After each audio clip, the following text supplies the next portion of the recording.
Sitten mennään seuraavaan aiheeseen. Kerrostalojen poistoilmalämpöpumput on erittäin mielenkiintoinen, hiljakkoin avautunut sektori. Näitä ei ollut vielä muutamia vuosia sitten juurikaan, ja nyt niitä on lähtenyt tulemaan. Ja siinä on monenlaista haastetta. Sillä on rakennusteknisiä töitä enemmän kuin normaalisti, joudutaan menemään ilmanvaihdon puolelle, LVI-puolelle, ja sitten se pumppu vielä kaiken kukkuraksi on maalämpöpumppu. Me ei sen takia oikein tiedetä tilastoinnissakaan sitten, että paljon niitä myydään, kun sinne myydään maalämpöpumppuja sinne poistoilmalämpöpumppuiksi. Nehän on sama pumppu. Ja tätä aihepiiriä niin Janne Heinonen, joka on Enermixissä katsonut paitsi kehittänyt tätä aluetta, niin katsonut lähinnä sitä asiakaspinnasta, että hän toimittaa kokonaisia järjestelmiä ja automaatiota siihen. Me kuullaan ehkä hyvinkin käytännönläheinen, mielenkiintoinen esitys siitä, että miltä se toiminta näyttää ja miltä se tulevaisuus näyttää. Eli Janne, ole hyvä. Kiitoksia Jussi. Ja munkin puolesta tervetuloa tähänkin esitykseen. Ja taitaa olla päivän viimeinen ennen kuin Jussi vetää jonkun vielä loppushown tähän kuulemma. Toivottavasti jaksatte vielä kuunnella tämän mä käyn tässä sisältönä. Mä ajattelin, mä kerron hiukan ensin omasta yrityksestäni ja itsestäni. Kaikki ei vielä ehkä tunne mua. Aika moni kyllä tietää varmaankin. Sitten menen tuohon lämmön talteenottomarkkinaan ja mahdollisuuksiin. Ja sitten minkälaisia haasteita mä näen siinä ja riskejä. Ja näiden tavallaan haasteiden ja riskien taklaamiseen, niin mitä keinoja siinä voisi olla. Eli tavallaan puhutaan vähän niin kuin meidän koko toimialan toimintamalleista, voisiko niitä kehittää. Ja lopuksi sokerina pohjalla näytän muutama käytännön esimerkki, mitä me ollaan havaittu tässä noin 2 vuoden aikana. Että me ollaan tähän mennessä noin 30 tämmöistä ratkaisua tehty ja kerrostaloihin, ja sitä ennen ollaan toimittu, minäkin tuohon vaikka seuraavaan kuvaajan, yritys on 5 vuotta ikää, eli kohtalaisen nuori yritys sinänsä, ja itse on ollut alalla näin kauan. Ollaan kuitenkin tänä aikana myyty, suunniteltu, mitoitettu ja asennettu, urakoitu satoja ilmalämpöpumppuja, maalämpöpumppuja, siis kaikkia yhteensä siis muutama sata, ja sitten näitä poistoilmalämmön talteenottoa on nyt tehty 2 vuotta aika aktiivisesti. Ja tässä on sellainen juttu, että mä oon tullut tähän alalle ihan muualta. 20 vuotta olin tuolla Nokialla töissä ja matkapuhelinverkkojen tuotekehityksessä, ja puhutaan ihan puhtaasti softabisneksestä ja sen kehittämisestä. Ja tämä tausta näkyy tietysti myös tässä, mitä me ollaan tehty nyt tällä alalla.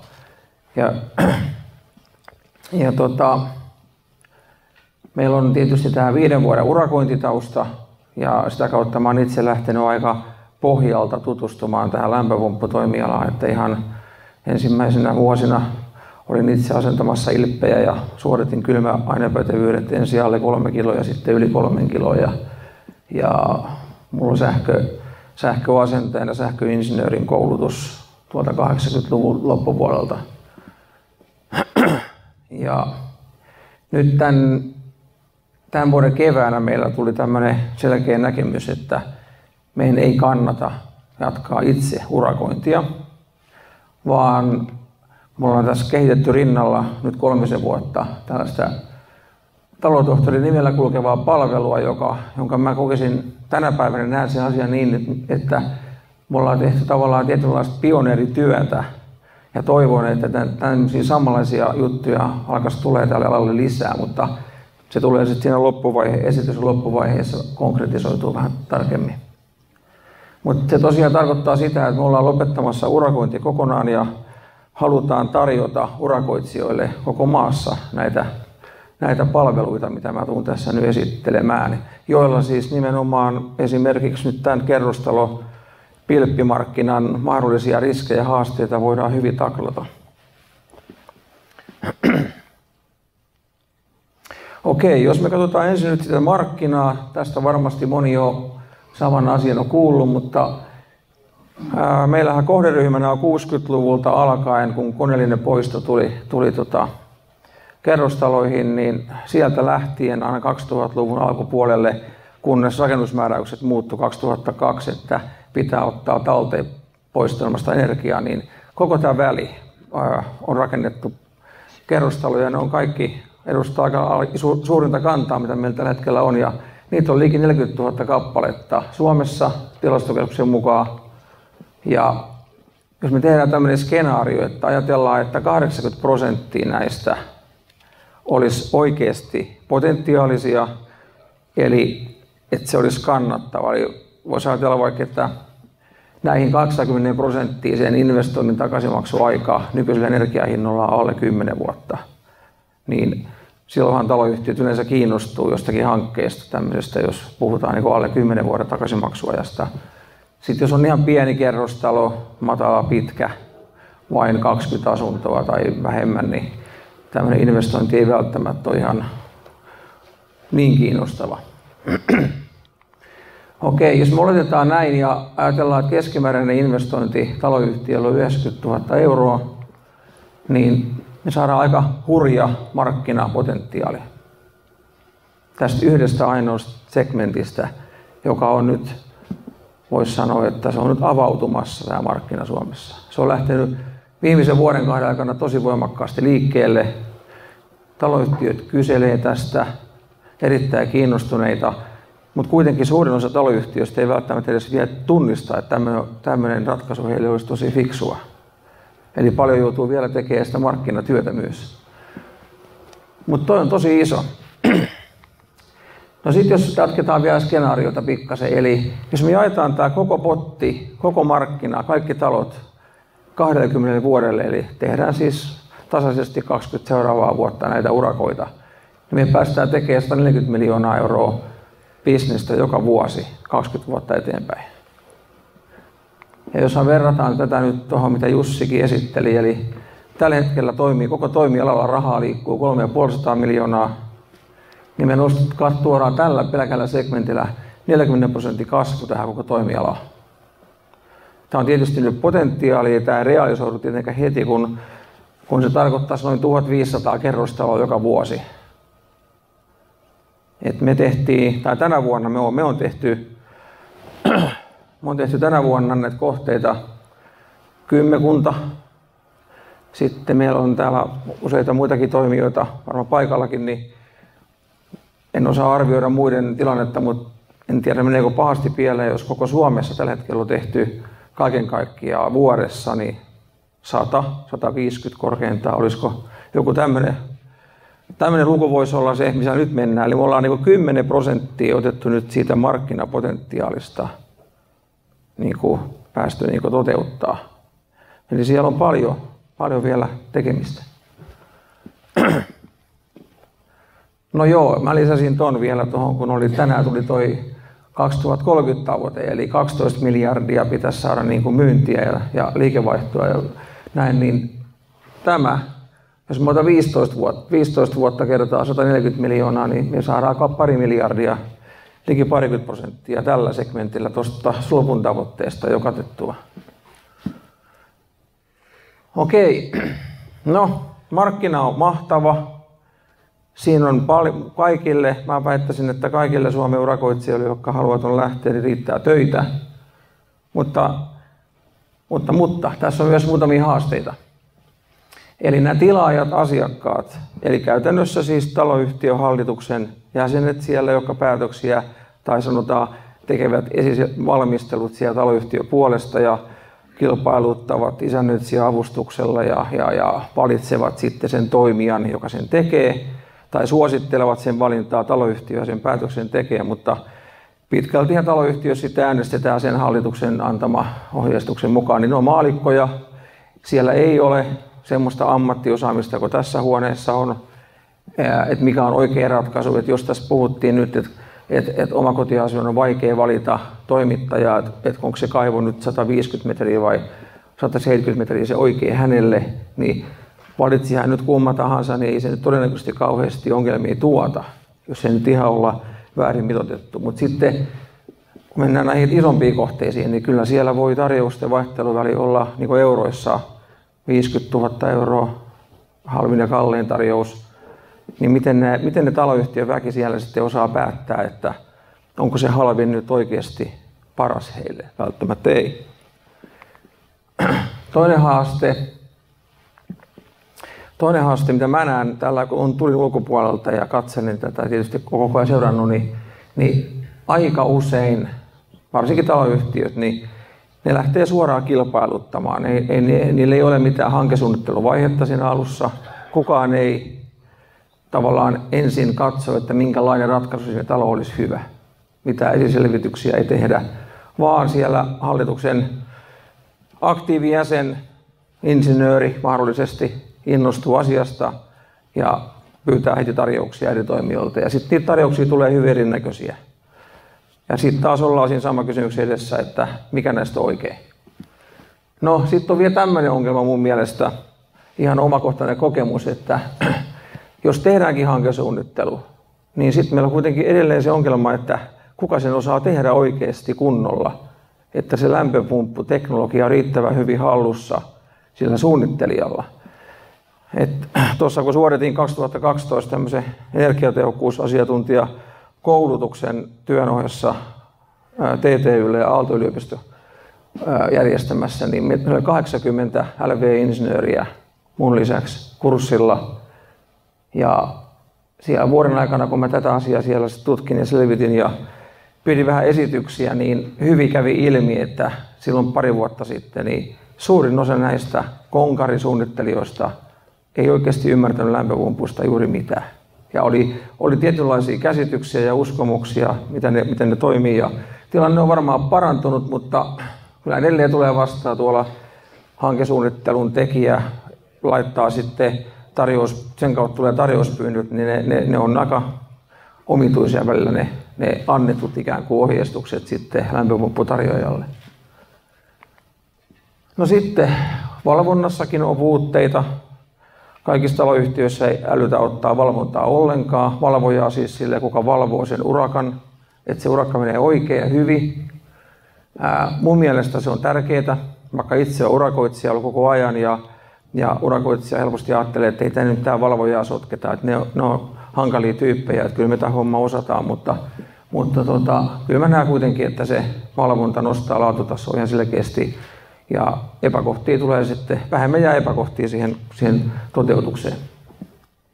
Hyvä urakoitsija totta kai tekee kunnolla ihan oma kritiikin oman laatutason kautta, mutta ei se välttämättä koske kaikkia. Ja sitten urakoinnin laatutaso, että kyllä se vaan vaihtelee. Meillä on Suomessa satoja varmaan urakoitsijoita, jotka tekee lämpöpumppuratkaisuja, niin se on tietysti selvää, että ei kaikki ole samalla viivalla niin kuin laatutasossakaan, että, niin kuin ei ole sitten suunnittelussakaan. No mitä tästä seuraa näistä kaikista yhteensä? Tai voi seurata, ei välttämättä seuraa, mutta on riski olemassa. Niin meillä laatutaso vaihtelee niissä toteutetuissa ratkaisuissa. Hyvä urakoitsija, oikein mitoitettu, oikein suunniteltu, kaikki otettu huomioon, niin homma pelaa tosi hienosti. Mutta sitten on toinen ääripää se, että vähän väärin mitoitettu ja vielä huonosti asennettu, niin ongelmia seuraa.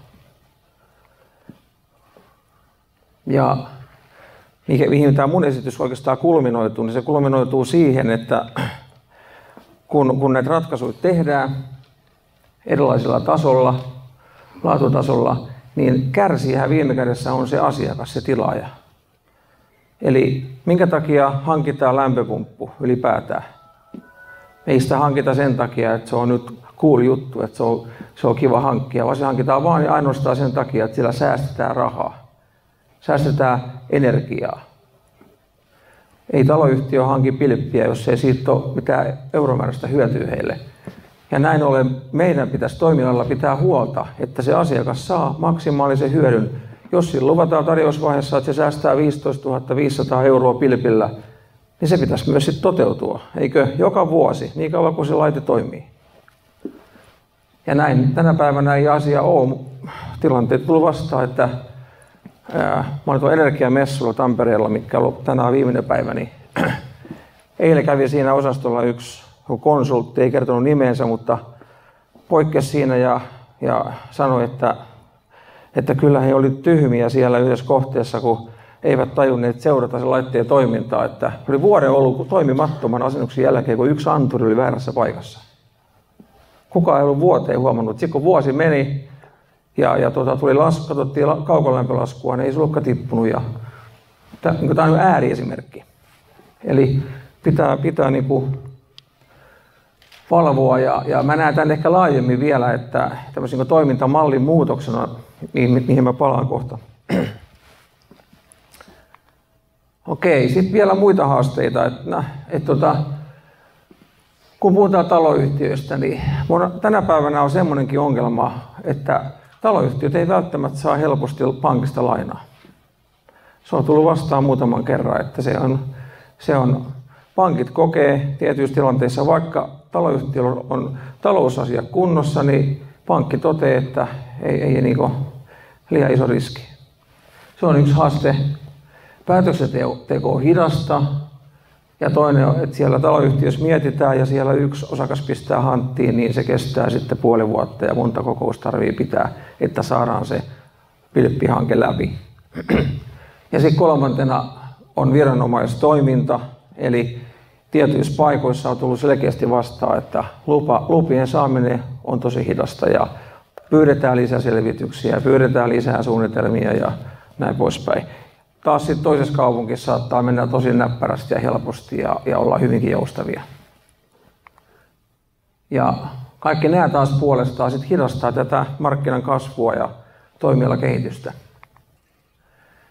Ja näihin mä näkisin, että rahoitusratkaisuja, nythän niitä on alkanut tulemaan, tällaisia leasing-tyyppisiä rahoitusratkaisuja, eli tarjotaan se niin kuin taloyhtiölle se urakka sillä, että siinä on 10 vuoden sopimus ja se urakka maksetaan niillä säästöillä ja siellä takana sitten joku rahoittajataho, joka rahoittaa se taloyhtiö, niin ei tarvitse laittaa sitä omaa pääomaa eikä ottaa lainaa.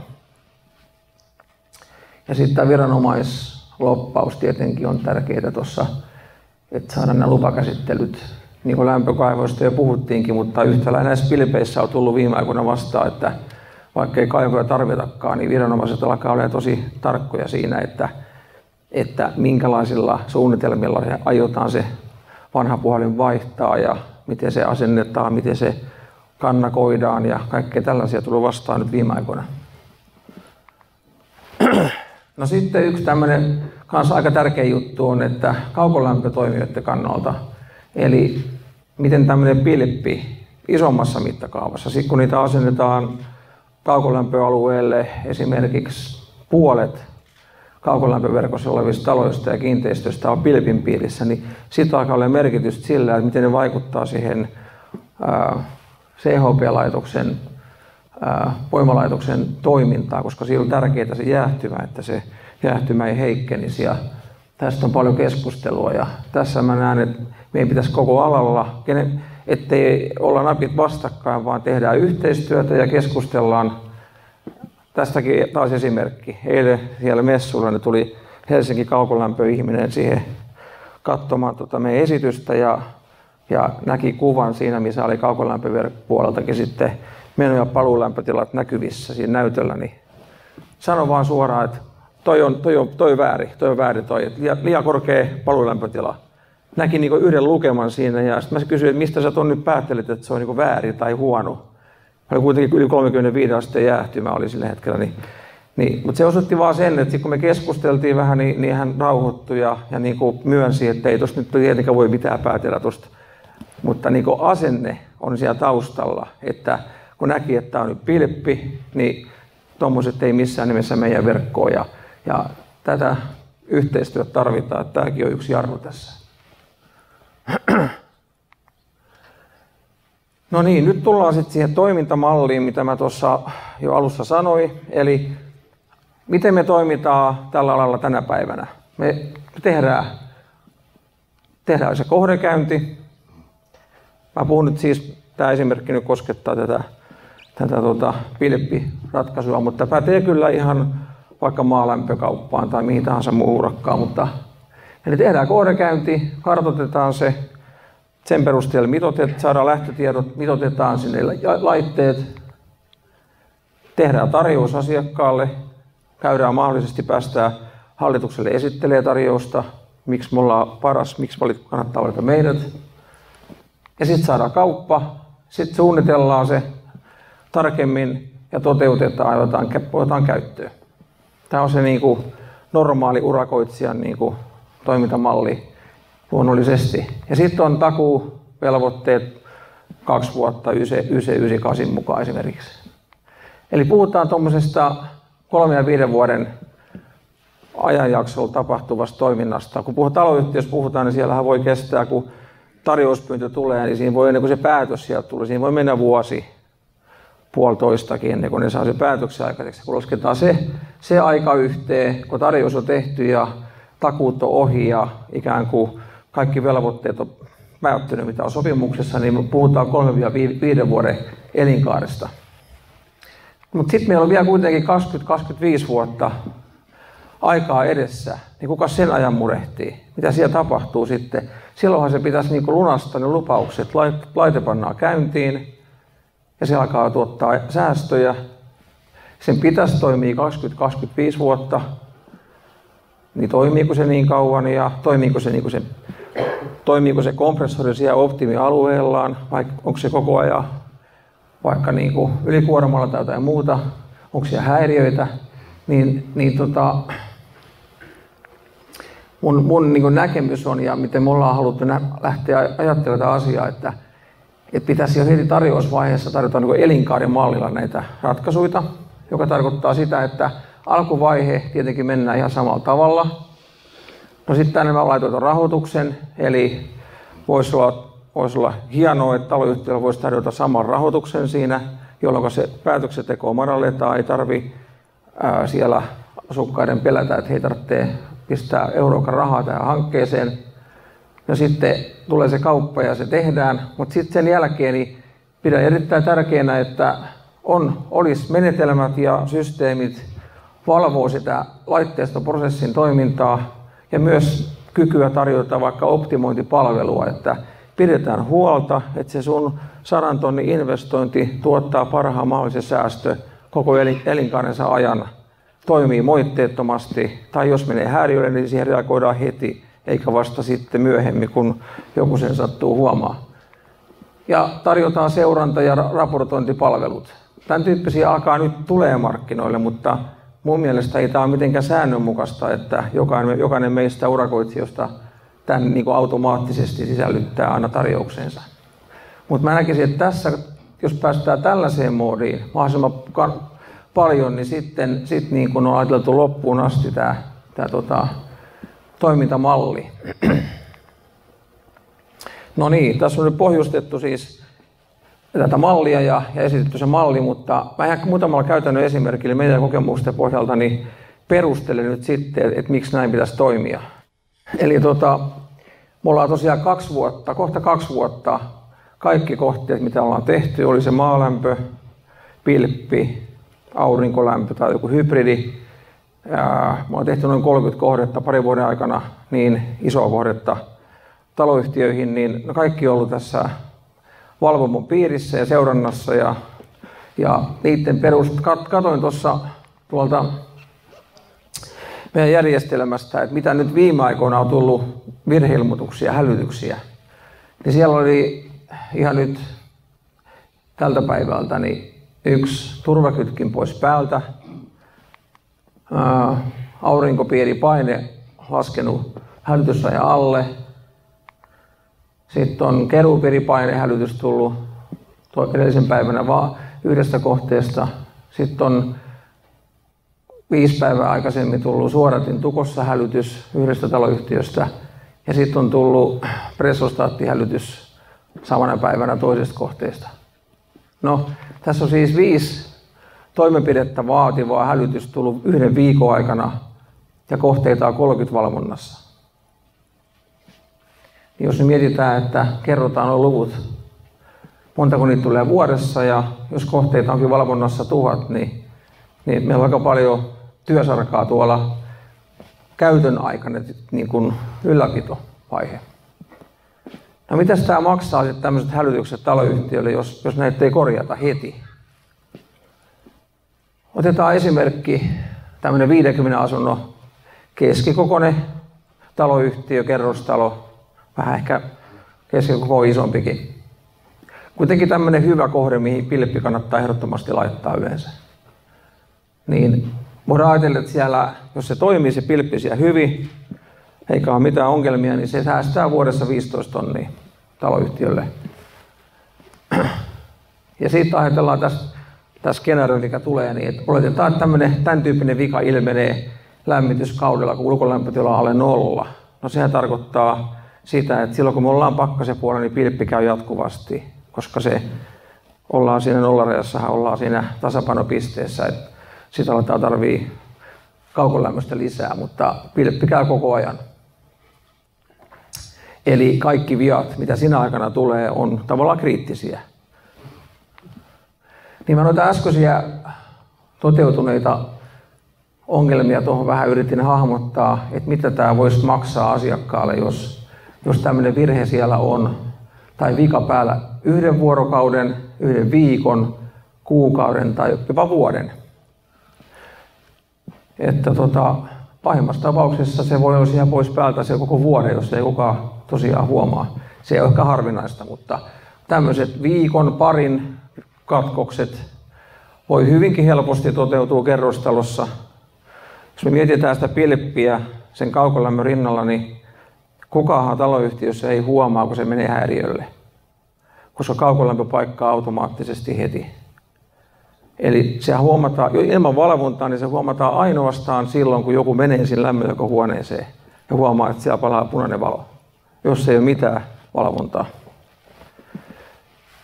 Eli riski on paljon isompi pilppimaailmassa tämmöisille säästöjen menetyksille kuin maalämpöympäristössä, koska maalämpö kun menee häiriölle, niin siinä nyt yleensä on joku asetus vaikka, että käyttöveden tekeminen lopetetaan, jotta asukkaat huomaa sen.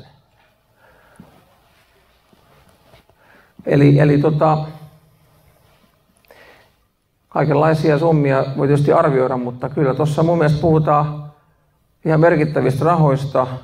Ja jos tällä toimialalle pystytään tarjoamaan palvelut, että tällaiset uhkakuvat ei toteudu ja palvelun hintataso on muutama satanen vuodessa taloyhtiölle.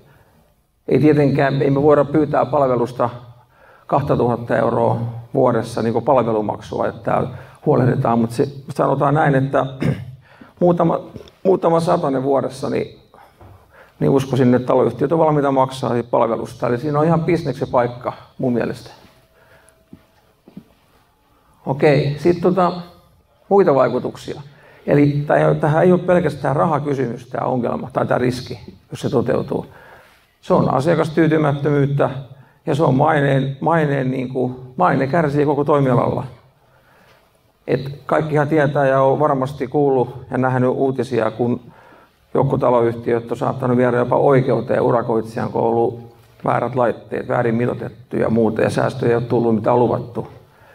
Niin nämä ei todellakaan ole hyviä juttuja meille, eihän. Eli jos me keksitään ja kehitetään menetelmiä, että tämmöisiä olisi mahdollisimman vähän negatiivista palautet kentältä, asiakkaat olisivat tyytyväisiä, niin sehän vaan boostaa tämän markkinan kasvuun entistä nopeammin.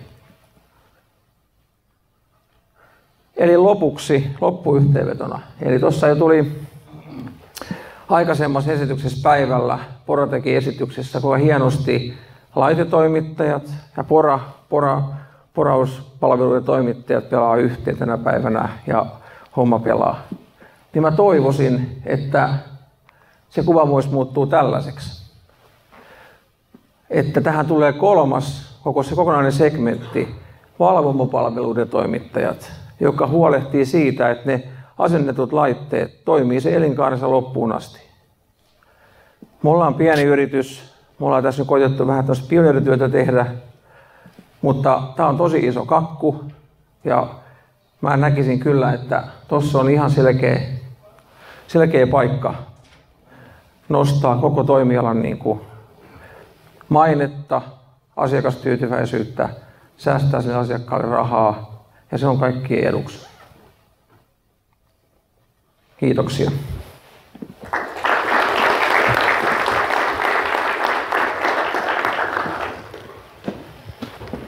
No niin, kysymyksiä vaan Jannelle. Olli. Mulla ensinnäkin niin onnittelut sulle siitä, että tulet LV-alan ulkopuolelta. Että mä oon LV-alan kasvatti ja todennut myöskin, että joskus uusien asioiden tuominen, niitä ei tuo ulkopuolelta tulia. Ja siinä mielessä niin tämä on hieno juttu, että olet lähtenyt tälle linjalle. Se, mikä tuossa mulla herätti kysymyksiä, on, että totta kai tässä tilaisuudessa katsot, että sulla on tämä kaukolämpö pikkasen problemaattinen. Mutta kun tuo kakku on noin iso, niin onko tullut sitä vastaan, että sulle rupeaa niin kuin ilmastointialan kaveri tarjoamaan tämän poistelumajärjestelmän tilalle täydellisempää remonttia, siis lähtee viemään sitä niin kuin toiseen suuntaan, koska se on sun yksi, siis nyt mä en tiedä mitä siellä tapahtuu, mutta kuvittelisin, että sieltä tulee tämän tyyppistä vastaista. Eli siis koneellista tulopoiston rakentamista. Joo, kyllähän totta kai, se on ihan luonnollista ja on tullutkin jonkin verran, mutta sanoisin näin, että näissä vanhemmissa kerrostaloissa koneellisen tulon tai tulopoiston rakentaminen on aika haastava juttu. Ehkä silloin, kun tehdään putkiremonttia tai koko linjasaneeraus, niin siinä yhteydessä voi olla mielekästä rakentaa ne tuloilmakanavat ja mahdollisesti vaikka huoneistokohtaiset tulopoistokoneet, mutta siellähän saadaan tietysti ilmanlaatua parannettua. Se on yksi ehkä se pääargumentti heillä, että kun me tehdään koneellinen poisto, että siihen, tai pidetään se koneellinen poisto ja pannaan talteenotto siihen, niin me ei sinänsä kauheasti siihen ilmanlaatuun voida vaikuttaa. Me voidaan kyllä paremmin säätää sitä poistoilmatehoa ja ilmamääriä, mutta ei me sinänsä kuitenkaan sitten ilmanlaatua paranneta, jos ei nyt tuloilmaventtiille tai niille tehdä mitään. Mutta kyllä toi tulee vastaan jonkun verran ja varmasti sillä puolella kehitetään menetelmiä, että saataisiin paremmin tehtyä edullisemmin.